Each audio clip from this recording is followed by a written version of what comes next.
Hey y'all, welcome back to my channel. It's just Jess. I'm here with another video, and this is gonna be, I don't know if it's gonna be an unpopular opinion video or if it's just gonna be maybe like a story time-ish, unpopular opinion-ish type video. So I'm just gonna jump right in. So I was riding home from church today and I was listening to the radio, and it was this guy that was on this radio show, and he was asking a question of, what are your friendship expectations? Like, what will you tolerate and what will you not tolerate?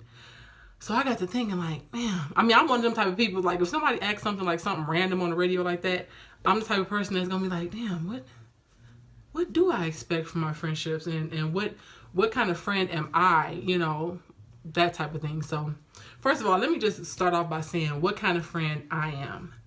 I am, first of all, before I had kids, I was like a workaholic. So, I was the type of friend that, okay, I could be there for you, but if I got to be at work, I might have to miss this event, miss that event. I missed a lot. I missed a lot of my friends. I'm not going to say I missed any birthdays or anything like that because I was always available for that. But I missed things that, now that I look back on it, I wish I would have just been like, nah, just take the time off and go be and socialize with your friends. You know what I'm saying? So, I mean, I was younger then.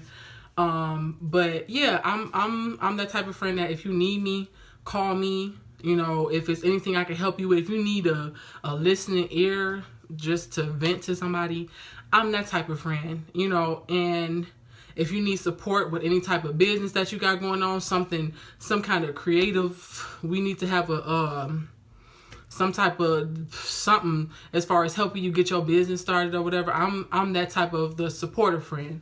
So, anytime I help somebody with something, I'm not saying that I'm the type of person where, I'm doing this because I'm going to expect you to do it back to me or help me when I need help. Because I know everybody goes through situations, circumstances, stuff changes for people, things change for me, X, Y, and Z. So, I'm definitely that type of friend. You could just call on and I'm that type of friend. If you ready to square up with somebody, I'm there. So my friends that know me and know that I'm like, don't let this pretty face fool you. I'm with it, okay? But, yeah, that's just the type of friend that I am. So anytime I hear somebody ask questions like, well, what do you expect out of your friends? And what will you tolerate and what won't you tolerate? Here's one thing that me as a friend, what I cannot tolerate and I will not tolerate is someone that they pick and choose when they want to have you involved in things, or they pick and choose when they want to reach out to you, or if it's just beneficial for them and things like that. Now, I should have said this as a disclaimer in the beginning. I'm not speaking about none of my friends in particular. I've had conversations with friends and, we've talked about certain things and just like, hey, we haven't reached out to each other in a while. Let's do this, let's do that. I'm not speaking about none of my friends personally, okay? So let me just throw that on out there. I'm just speaking in general. So, back to what I was saying.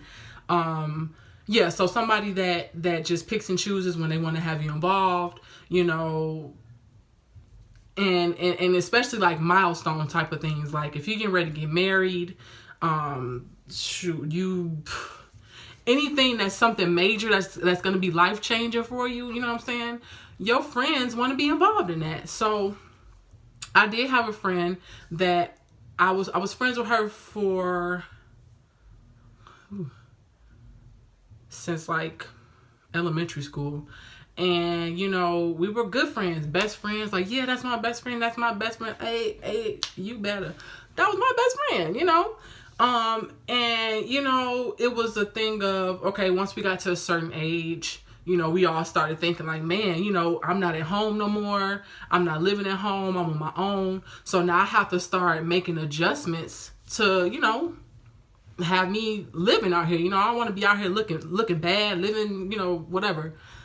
So she moved out the state And I was cool with that. I would go and visit her. Me and my other best friend would go and visit and, you know, hang out with her and stuff. And then we started to notice that, you know, all the visits and stuff that we were doing, we wasn't really getting that back in return. Like, she would come and visit, but then the visits just started to, like, kind of drop off. And I'm just like, okay, I'm not here to judge nobody. I'm not doing none of that. But I'm like, okay, well, you want us to come and visit you all the time, you know, or whenever we can, whatever the case is. But, you know, we got kids out here. We got households we got to take care of. You have a significant other or significant others, you know, because she had a relationship here, had a relationship there. You have, you know, you're. I'm not gonna say she was more stable, but you're in a situation where you can move around like that. You have a vehicle. You got, you know, you and your boo. Y'all can move around like that. So it's a lot easier for y'all to say, hey, you know what, let me go and pick up and see what my best friend is doing. Let me go and see this. Let me reach out. Let me call. Let me text. Let me do something. And we wasn't getting that. So I actually had to have a conversation with my other best friend. I'm just like, girl, what, am I tripping? Or is she just like on some deuces type of stuff and she ain't messing with us like that? I'm like, did we do something to her? Or did we make her mad? Did we not reach out enough? And this, that, and the other. So fast forward to like 2017. And I found out that she was getting ready to get married. She was engaged. And I was happy. Me and my best friend, we were like, yes, girl, yes. You getting ready to, you know, this is a milestone for you. You getting ready to get married. That's great. Like, we want to be a part of. We want to be a part of, you know, your journey to get married. So that didn't happen.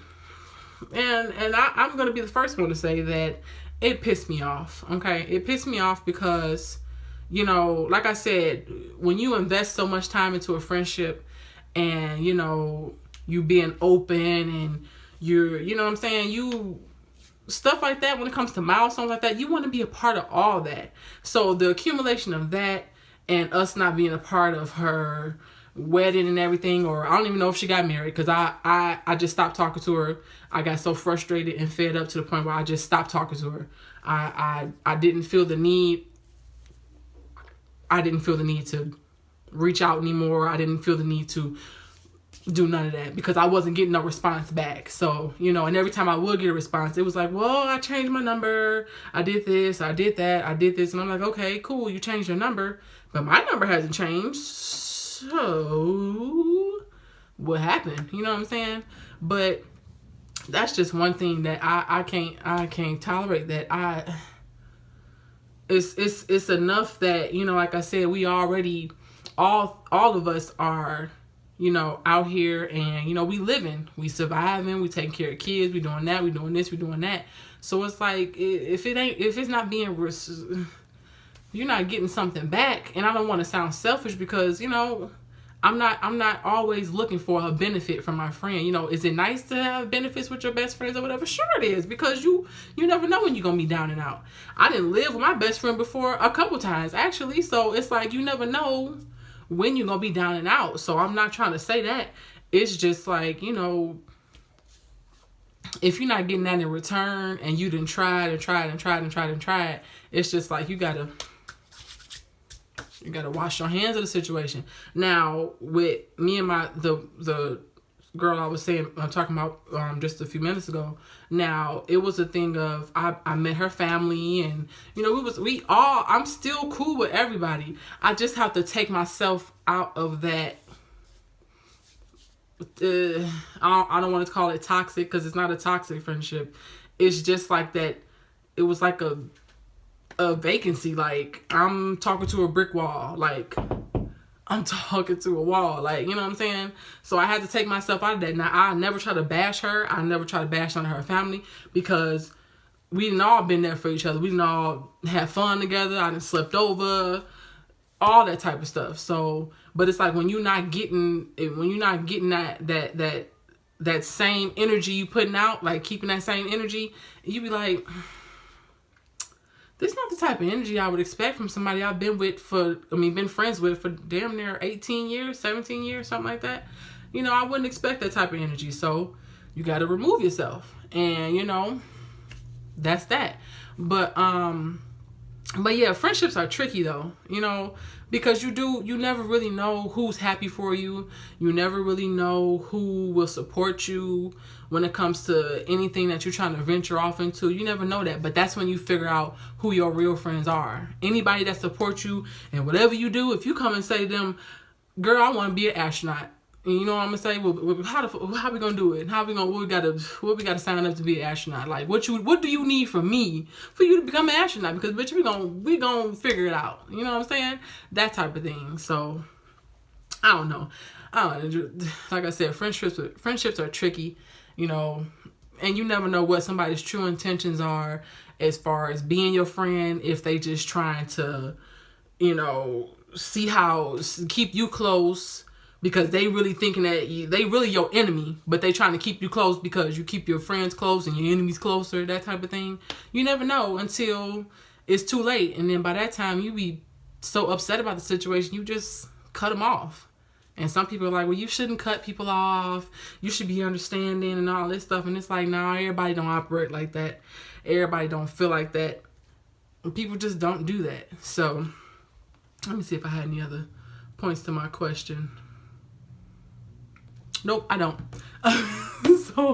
So that was a real quick little story time-ish, like I said, unpopular opinion-ish type of thing, you know, and, you know, I don't know what else to say about the friendships that I've had. You know, like I said, I support you as long as you support me. You know, if we on some ride or die type of stuff as being friends, I'm that ride or die type of friend. You call me up. If I'm deep in a deep dark sleep, I don't care what I'm doing. I'm popping up. What's up? What's going on? You know, even though I have moved to a different city, you know, I've had different people express to me that, you know, their feelings about me just up and moving with my kids and stuff like that. But you know, that comes with the territory, because, you know, nobody understands. Nobody knows what it's like to be in your shoes. So, you know, people gonna say what they want to say. They ain't gonna say it to you in particular, but their actions are gonna show who they truly are. So, and I guess that's the end of my video. That felt like a little therapy session, a little bit. Yeah, a little bit. But don't forget to like, comment, and subscribe to my channel, and tell a friend to tell a friend to tell a friend to watch my YouTube videos. And I will catch you all in the next video. Okay?